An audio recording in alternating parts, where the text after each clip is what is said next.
Түркістан облысында 2015-2019 жылдарда кәсіпкерлікті қолдау картасы аясында 454,7 миллиард теңгеге 82 жобаның іске асырылуы мен 11 мың жұмыс орнының пайда болуы жоспарланған. Бүгінгі таңда Түркістан облысында 2015-2017 жылдар аралығында 19 миллиард теңгеге 35 жоба іске асырылып, 1000-нан астам тұрақты жұмыс орны ашылды. Келесі кезекте 383 миллиард теңгеге 9000-нан астам жұмыс орны мен 38 жобаның іске қосылуы күтілуде. Құрметті Нұрсұлтан Әбішұлы, назарыңызға облысымызда іске асқан бір қатар үздік жобаларды ұсынамыз. Сайрам ауданында Белла жиһаз заманауи жиһаз зауыты іске қосылды. Бизнестің жол картасы бағдарламасы аясында мемлекеттік қолдауға ие болған жобаның құны 550 миллион теңге. Жылына 4000 жиһаз топтамасын шығаруды көздейтін кәсіпорын ішкі нарықтағы импорттық тауарларды алмастыруға мақсат қойып отыр. Зауыт өндірісін тұрақты түрде жұмыс істейтін 50 адам жүргізіп отыр. Агрофуд Қазақстан қарқынды жеміс бақтары Сарыағаш ауданында ашылған ірі инновациялық жоба. 274 гектар жердегі бақтарда алма, шабдалы, шие жемістері заманауи тамшылатып суару әдісімен өсіріледі. Тартылған инвестиция құны 3 миллиард теңге. Кәсіпорын жоспары келесі жылы өндіріс көлемін 2 миллиард теңгеге жеткізу.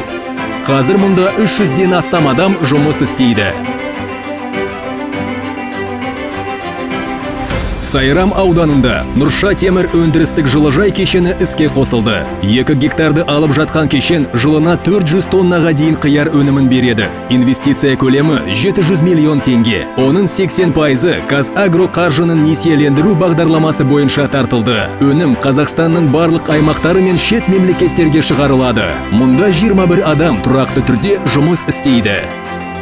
Диқаншылық дәстүрге айналған Шардара ауданында Тұрар жаңа инновациялық жобасы іске қосылды. Жоба бизнестің жол картасы 2020 бағдарламасы аясында мемлекеттік қолдауға ие болды. Құны 100 миллион теңге. 50 тұрақты жұмыс орны ашылды. 300 гектар егістік алқабында мақта, көкөніс өнімдері мен бау-бақша жемістері өсіріледі. Өнімдер ТМД елдерінің нарығына экспортталады. Төле би ауданында іске қосылған жаңа жоба Ленгер құс ауыл шаруашылық өндірістік кооперативі. Фермада бір мезгілде 10 мың бас етті құс өсіріледі. Жылына 1120 тонна құс етін өндіретін жоба құны 160 миллион теңге. 2,5 гектар жерді алып жатқан нысанда 45 адам тұрақты түрде жұмыс істейді. Қазығұрт ауданында ашылған жоба 5000 бас ірі қара өсіруге арналған Қайып ата мал бордақылау кешені. Құны 521 миллион теңге. Жылдық қуаттылығы 4000 тонна ет өндіруге мүмкіндік береді. Кәсіпорын өнімдері ішкі нарықпен қатар Иран, Қытай, Өзбекстан, Ресей сынды елдерде үлкен сұранысқа ие. Кешен өндірісін 25 тұрақты жұмысшылар жүргізіп отыр. Хамид балық етін өндіру комбинаты Шардара қаласында ашылған жаңа бірегей жоба. Жоба инфрақұрылымына бизнестің жол картасы 2020 бағдарламасы аясында 110 миллион теңге бөлінді. Қуаттылығы жылына 5000 тонна. Кәсіпорын тұздалған, мұздатылған, ысталған балық өнімдерін ТМД және Еуропа елдеріне экспорттайды. Мұнда 250 адам тұрақты түрде жұмыс істейді. Ордабасы ауданында іске қосылған ірі жоба Бөрте Милка сүт фермасы. Толығымен автоматтандырылған өндірістің бір мезгілде 800 ірі қара мал сүтін өңдеу мүмкіндігі бар. 20 гектар жер аумағында жем қоймасы, техника тұрағы, сүт қабылдау бекеті және автоматтандырылған қоралар салынған. Жоба құны 1,5 миллиард теңге. 40 жаңа жұмыс орындары ашылды. Ордабасы Милк ешкі сүт өнімдерінің фабрикасы облыста ашылған бірегей жоба. Инвестиция құны 1 миллиард теңге. Бизнестің жол картасы бағдарламасы аясында жобаға қажетті 10 гектар жер инфрақұрылыммен қамтылды. Қазіргі таңда 500 бас асыл тұқымды малдан тәулігіне 12 тонна сүт өндіріледі. Кәсіпорын сүт өнімдері мен моцарелла ірімшігін Қазақстан және шет мемлекеттер нарығына шығаруда. Фермада 30 адам тұрақты жұмыс істейді. Изуми тау Алатау етегіндегі бір көлік тау шатқалында ашылған жаңа туристік жоба Төле би ауданында орналасқан. Заманауи қонақжай кешені халықаралық сапа стандарттарына сай. Бір мезетте 100-ден астам қонақ қабылдауға мүмкіншілігі бар. Мұнда 80 адам тұрақты жұмыс орнымен қамтылған. Жоба құны 400 миллион теңгені құрайды.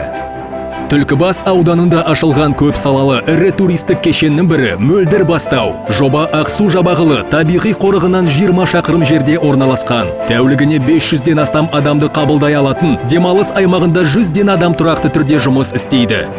Жоба құны 2 миллиард теңгені құрайды. Шипалы сулармен әйгілі Сарыағаш ауданында Ақтілек емдеу оңалту кешені құрылды. Жылына 4000-нан астам туристер мен емделушілерді қабылдау мүмкіншілігі бар. Мұнда 100-ге жуық жоғарғы санатты мамандар қызмет етуде. Құны 550 миллион теңгені құрайтын жоба Сарыағаш брендін өрлетуге тың серпін беріп отыр.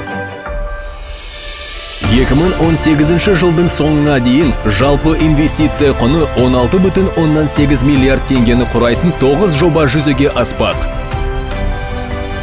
Аса құрметті Нұрсұлтан Әбішұлы, Қазақстан халқына арнаған жолдауыңызда айқындалған көрсеткіштерді бағындыру және мемлекеттік бағдарламаларды Қазақстан халқына арнаған жолдауыңызда айқындалған көрсеткіштерді бағындыру және мемлекеттік бағдарламаларды жүзеге асыру аясында Түркістан облысының туристік және инвестициялық тартымдылығын өрлету, әлеуметтік және тұрғын үй нысандарының құрылысын қарқындату, халықтың кәсіпкерлік белсенділігін арттыру, әл-ауқатын жоғарлату, жұмыссыздық деңгейін төмендету біздің басты мақсатымыз болып қала бермек.